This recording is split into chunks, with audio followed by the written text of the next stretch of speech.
Welcome back. Radio city joke સ્ટુડિયોમાં આપનું સ્વાગત છે. શું થાય કાકી? હા, મને તો માથું દુખે છે. હવે બધું થશે. નવરાત્રી પતી એટલે હવે માથું દુખશે, કમર દુખશે, શરીર દુખશે. હસીશ નહીં. જો સાંભળો, હવે છે ને માળિયા પર તમારે જ ચડવાનું છે, ઓકે? ચાલ હવે. મારું કહેલું માનો. ઓલવેઝ છે ને પત્નીના કહેલું માનવું પડે પતિએ. કોણે કીધું આવું? અરે દિવાળી છે, તમે જો રાજા દશરથ હતા ને, એમણે પણ કઈનું કહેલું માનેલું. બિચારાએ રીબાઈને માનેલું. રામને વનવાસ મોકલી દીધો.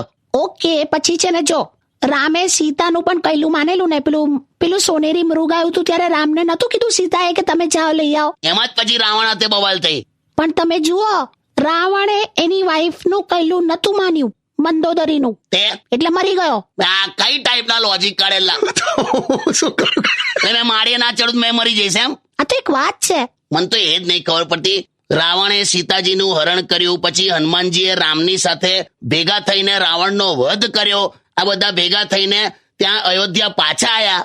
આ આખી વાતમાં માળિયાની સાફ સફાઈ કરવાની પરંપરા ક્યાંથી ચાલુ થઈ ગઈ યાર? કાકા, દુનિયાનો સૌથી સસ્તો મજૂર એટલે પતિ, જેને પાછો એ ભ્રમમાં રાખવામાં આવે કે એ ઘરનો માલિક છે. ચૂપ થઈ જાય હવે.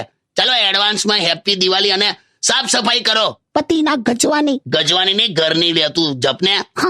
પગાર લા, ગીત વગાડ.